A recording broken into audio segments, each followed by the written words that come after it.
Oke teman-teman, kembali lagi bersama saya. Pada video sebelumnya kita sudah membuat yang namanya function read data ya, atau membaca data yang ada pada database. Nah, function itu tuh berguna untuk mengambil semua data yang ada pada database lalu kita tampilkan dalam format JSON ya. Nah, pada video kali ini kita akan membuat sebuah function untuk menambahkan data atau membuat sebuah data baru tanpa mengakses database sekaligus gitu. Maksudnya tanpa mengakses database seperti itu ya. Kan waktu video sebelumnya kita menambahkan data baru tuh kita harus mengimport, bukan mengimport tapi menginsert secara manual ke database. Nah, pada tutorial kali ini kita akan menambahkan atau menginsert data barunya lewat JSON. Jadi lewat format JSON seperti itu ya. Nah, untuk langkah awalnya silakan teman-teman nyalakan terlebih dahulu lamp-nya atau SAM ya. Kalau di Linux lamp biasanya, kalau di Windows itu SAM ya, XAMPP. Nah, seperti itu. Nah, ini kalian bisa lihat di sini data yang kemarin kita sudah buat ya, ini yaitu dua data. Nah, jika sudah lamp-nya udah nyala, nah sebenarnya di sini ada kesalahan struktur folder ya, jadi kita akan atur struktur foldernya gitu. Nah, di sini kita membutuhkan sebuah folder baru yaitu folder models. Nah, pada folder models kita isi nah si migration ini kita pindahkan ke database, ke folder database dengan cara di drag aja ya langsung. Lalu kita move, lalu si entity ini kita masukkan ke model seperti itu. Nah, di entity ini di model ini kita akan buat sebuah folder baru ya, yaitu folder rec untuk menampung request dari method post ya. Nah, nanti kedepannya folder rec ini tuh diisi sama file struct user baru ya. Jadi kita buat aja terlebih dahulu. Nah, di sini langsung ada error, yaitu error karena alokasi nama filenya salah karena tadi kita mengganti lokasi filenya, berarti karena di sini migrasinya sudah pindah ke database, jadi kita ganti entity ini dengan database. Lalu kita save, lalu kita cari lagi errornya di mana.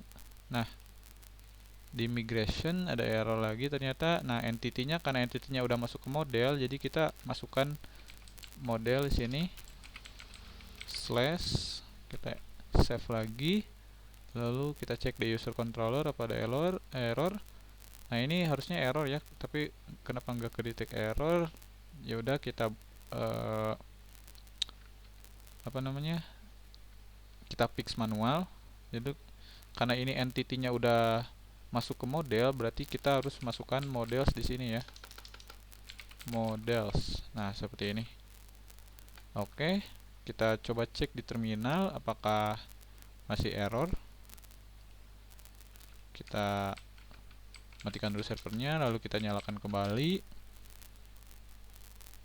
Oke, di sini sepertinya sudah aman ya. Kita cek di requestnya, di API-nya apakah sudah berjalan. Coba cek. Oke, status oke, data sudah tetap masuk ya, berarti sudah normal kembali. Nah, langkah pertama kita akan membuat struct baru ya, yang tadi saya buat di folder rec ini. Nah, kalian langsung ke folder rec, lalu kita akan buat sebuah file baru. Di sini misalnya nama filenya userrec.go ya. Nah, userrec.go ini tuh berguna untuk menampung data baru ya, data user baru. Nah, di mana data user baru ini akan menampung salinan, bukan salinan tapi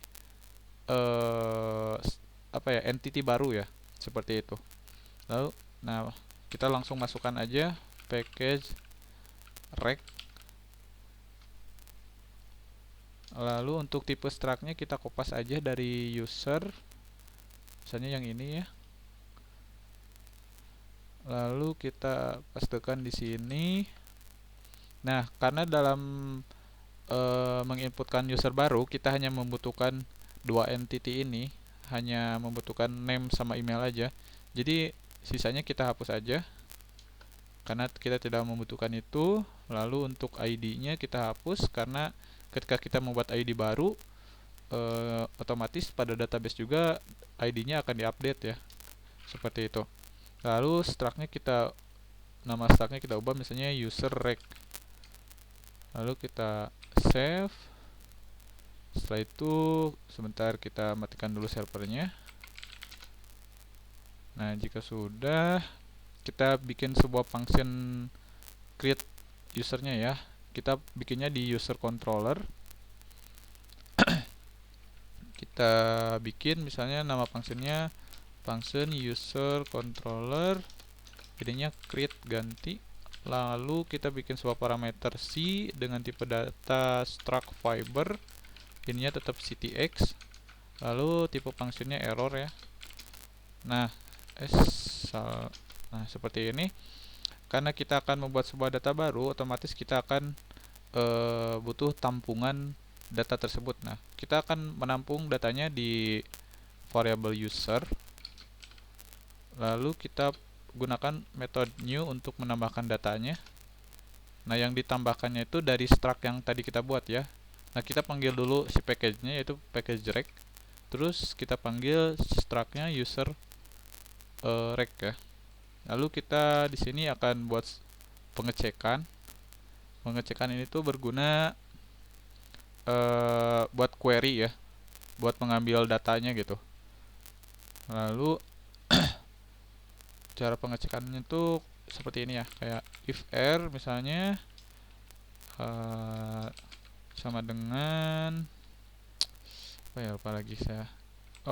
Kita gunakan metode body parser ya untuk mengquery-nya. Body parser, lalu yang di query-nya itu user yang tadi kita buat ini. Nah, yang ini.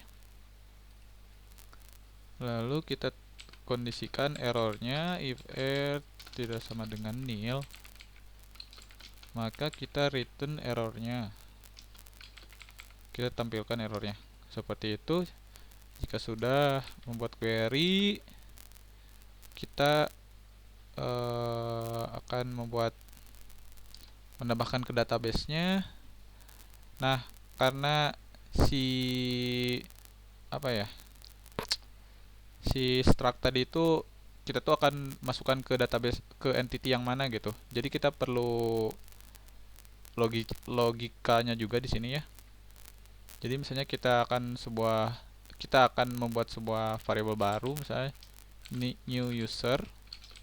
New user ini akan menampung struct yang dulu kita buat, yaitu entity misalnya user ya. Jadi kita akan membuat dari maksudnya tuh struct baru itu akan kita masukkan ke struct ini gitu, seperti itu. Nah, setelah kita buat, yang kita masukkan ke dalam struct itu hanya ada dua, yaitu cuman name. Lalu kita panggil si struct-nya user.name. Lalu yang kedua email user.email. Kita save. Nah, di sini kita akan melakukan sebuah pengecekan lagi. Misalnya yaitu pengecekan jika si usernya masuk ke database tuh kalau gagal seperti apa gitu. Nah, kita akan buat sebuah pengecekannya, misalnya if r kita panggil database-nya database.db, terus kita gunakan function create. Nah, function create ini tuh berguna untuk membuat data baru ya. Kita panggil si variable new user ini di dalam parameter create, misalnya jadi new user seperti itu. Lalu kita buat tipe kondisi ini kondisi error ya, .error. Lalu ini kondisinya tuh r tidak sama dengan nil.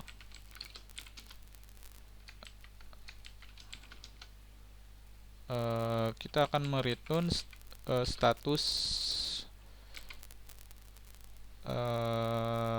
500 ya. Biasanya status 500 itu internal server error, berarti karena kita menggunakan fiber, berarti kita harus menggunakan internal server error ya. Nah, yang internal server error. Nah, sebenarnya ini tuh ada, kalau kita menggunakan Golang native, kita hanya memasukkan kode statusnya kan. Kode status untuk status internal server error itu biasanya 500 ya. Cuman karena kita menggunakan framework Fiber, jadi kita bukan harus, tapi alangkah baiknya kita gunakan si framework itu gitu. Dengan sintak Fiber status internal server error. Nah, ini tuh sama aja kayak status 500 gitu. Nah, setelah itu kita keluarkan dalam format JSON. Di sini Fiber map seperti biasa untuk menampilkan pesannya. Nah, pesan apa yang akan ditampilkan? Yaitu misalnya apa ya? Kita tambahkan key-nya terlebih dahulu, lalu pesannya itu misalnya valid create new user misalnya ya. Kita ujungnya tambahkan koma. Nah, ini masih error karena kita belum nge-return si pengisian ini. Lalu kita save terlebih dahulu ya. Nah, di bawahnya kita return dalam bentuk JSON ya. Terus kita kasih apa namanya, status, bukan status tapi notif lah, kayak kalau user ini tuh sudah berhasil dibuat gitu dengan menggunakan Fiber map ini. Lalu kita kasih message misalnya sukses create new user misalnya ya. Nah, di sini kita tampilkan si user barunya. Data. Nah, yang ditampilkannya itu yang ini ya, new user. New user. Seperti itu, kita tambahkan koma. Oke. Nah, ini untuk logic create apa ya? Logic membuat data barunya ya. Seperti itu. Jadi kita langsung coba saja di terminal. Oh, kita panggil dulu si root user control ini ke rootnya ya. Jadi kita akan membuat sebuah API baru. Kita copy saja yang ini. Lalu kita ganti metodenya menjadi post ya, karena kita akan mengirim data ke server. Jadi kita harus ganti ke post. Lalu API-nya kita ganti misalnya create user atau create doang ya, biar simple. Lalu si parameter ini kita ganti menjadi user control create ya. Nah, jika sudah, kita buka terminal, kita jalankan main.go. Oke, ini sudah berjalan. Kita langsung coba di Thunder Client. Nah, kita gunakan API sebelumnya, lalu kita ganti si alamatnya menjadi create. Lalu kita ganti ke post. Nah, di sini jangan langsung kita kirim request ya. Kita kan pada logiknya kita harus membutuhkan name sama email, berarti kita harus menginputkan dalam format JSON-nya terlebih dahulu gitu. Nah, caranya kita masuk ke body, lalu pilih yang JSON ini. Nah, kita isikan di sini. Misalnya kita buat sebuah kurung crawl, lalu di sini name misalnya. Terus di sini namanya siapa ya? Yuki Asuna misalnya. Lalu di JSON kedua yaitu email, misalnya yuki@gmail.com. Seperti itu. Lalu kita coba send.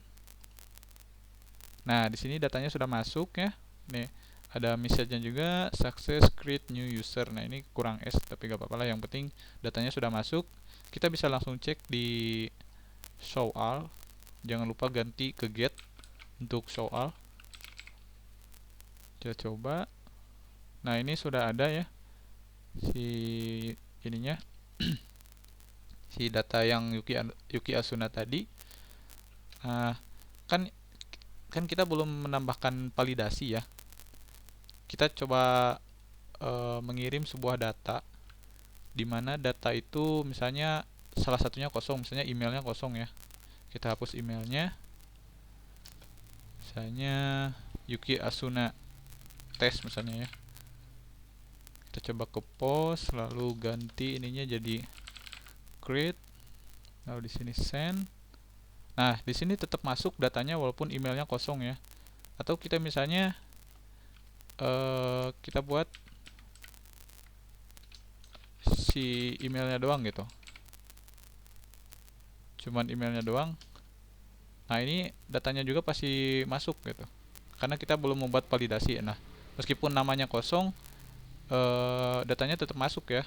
Kita coba cek di show all. Ini ganti ke get. Oke, di sini datanya masuk dua data tadi. Nah harusnya itu dalam backend itu gak boleh seperti ini ya. Jadi kita harus memvalidasi data yang masuk gitu. Jadi diusahakan tuh, diwajibkan itu semua data tuh harus diisi gitu. Nah caranya gimana? Nah kita sebelumnya matikan terlebih dahulu servernya. Kita akan menggunakan sebuah modul yang namanya Go Validator. Teman-teman bisa langsung kunjungi ke Go Fiber. Kita lihat dokumentasinya terlebih dahulu.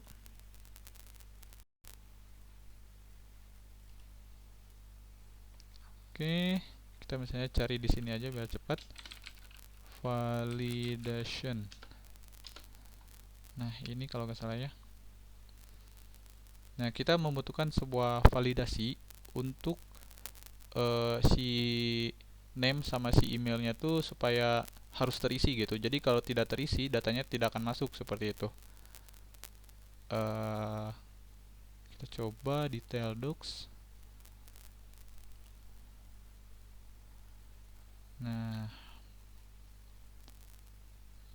Nah, kita coba masuk ke GitHub-nya. Di mana ya GitHub-nya? Kita cari terlebih dahulu GitHub buat dokumentasinya, misalnya Go Validator. Nah, yang ini kayaknya.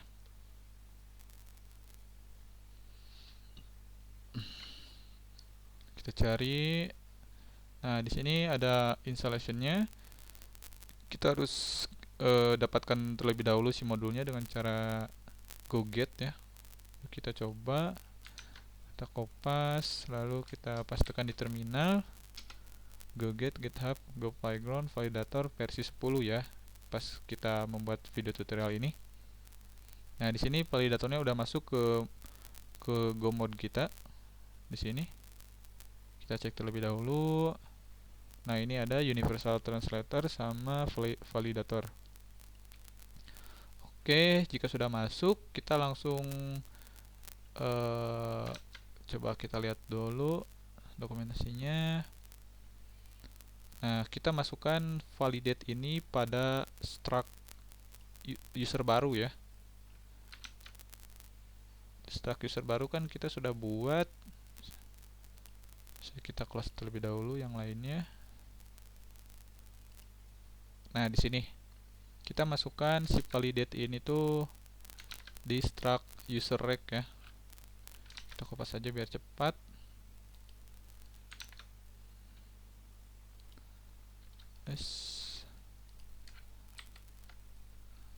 Seperti ini, kita kasih spasi di sini, lalu kita tambahkan ini.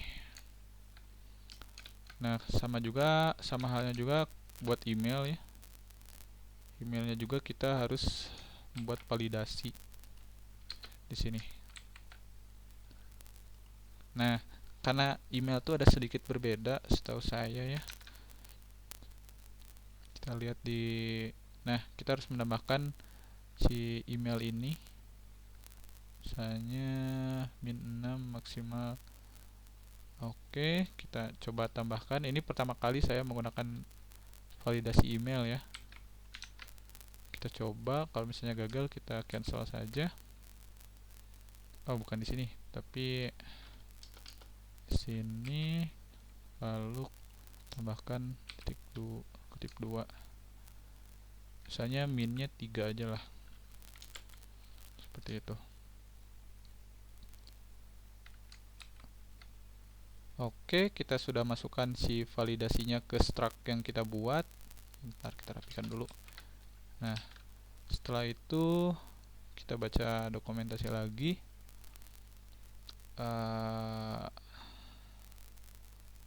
Ini struct-nya. Oke, sepertinya kita harus membuat sebuah variabel validasi terus dengan metode new, lalu bikin sebuah file struct user. Oke. Nah, kita langsung ke user controller. Nah, kita sepertinya akan membuat di sini ya. Jadi sebelum ketika user dibuat, user akan divalidasi terlebih dahulu datanya, baru nanti akan dimasukkan ke new user ya. Nah, langsung kita akan buat aja tadi apa? Oh, variabel. Misalnya di sini validation. Langsung kita panggil import otomatis ya, biasanya di VS Code tuh validator dot new. Seperti ini. Lalu kita cek lagi. Nah, di sini ada sebuah pengecekan error. Oke. Oke, kita buat sebuah pengecekan misalnya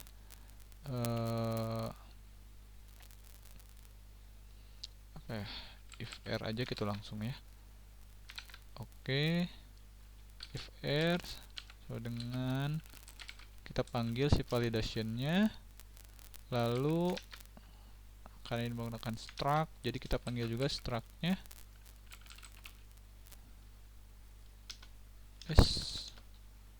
validation struct. Kenapa ini tidak otomatis ke ini ya? Ntar kita ganti dulu. Nah, harusnya yang ini ya. Kita cek di sini. Oke, validator. Ya, di sini. Oh, masih belum. Cek lagi, bentar. Kayaknya salah mengimport new. Cari. Oh, sepertinya yang ini ya harusnya ya. Oke. Coba struct. Oh, tetap muncul tapi gak apa-apa, kita coba terlebih dahulu. Nah, kita jika sudah, kita panggil si user ini di struct ini ya. User. Kita coba cek lagi. Oke, ini ada pengulangan. Kita coba kondisikan terlebih dahulu ininya, si errornya. Error sama dengan nil.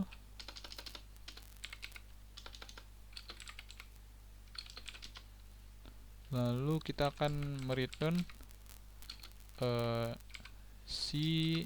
nah, untuk biasanya untuk sebuah validasi kita akan mereturn statusnya 400 ya, atau bad request namanya. Karena kita menggunakan fiber, jadi kita gunakan bad request di sini. Nah, status bad request. Lalu kita outputkan dalam bentuk JSON fiber map. Lalu kita berikan message ya jika error. Message. Lalu message-nya apa? Misalnya di sini valid input new user misalnya. Lalu jika sudah kasih message, kita juga akan menampilkan errornya, misalnya error, terus kita panggil R-nya. Nah, di sini masih ada error, kenapa ya? Oh, karena kita belum mendefinisikan si function ini function error, jadi kita harus masukkan di sini ya, error. Oke. Ada, oh ininya nih ada dua nih ternyata. Ada satu yang nggak kepake. Nah, kita coba start lagi. Sepertinya udah beres ya. Kita coba baca ulang. Validation if input valid new input user. Oke, kita cek langsung API-nya. Sebentar. Kita cek terlebih dulu. Oh, oke, udah masuk ya. Nah, kita coba, kita buat request baru aja. Misalnya di sini localhost 8000 API create, lalu ganti ke method post, lalu kita ke body. Misalnya kita coba apa namanya, name aja gitu. Kita menginputkan name aja ya, misalnya Kirito misalnya ya.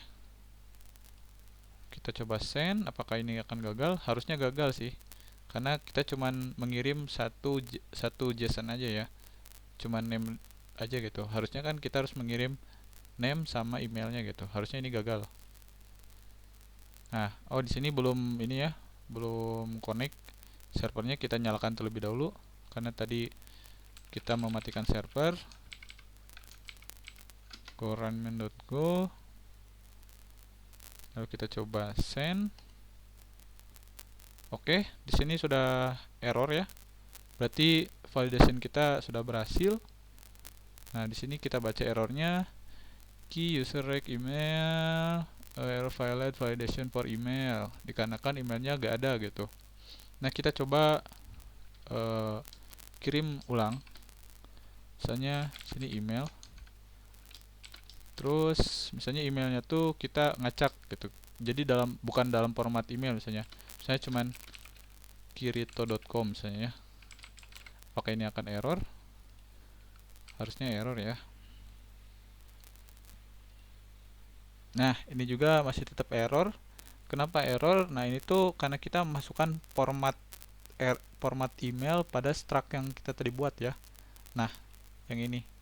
Jadi si string ini tuh nggak kebaca sebagai email gitu. Jadi kita harus nambahkan yang namanya @gmail.com misalnya ya. Kita coba kirim ulang. Send. Oke, di sini datanya masuk ya.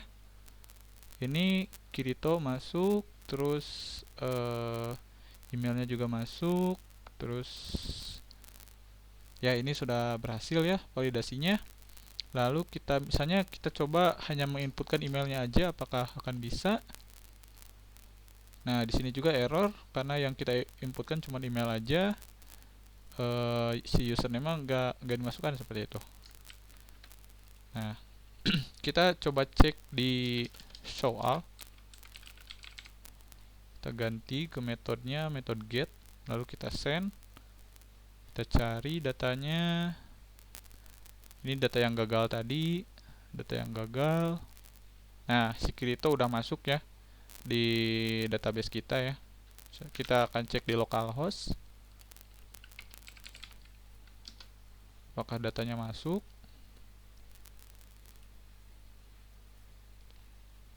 Stabilizer Kirito, oke, Kirito masuk ya.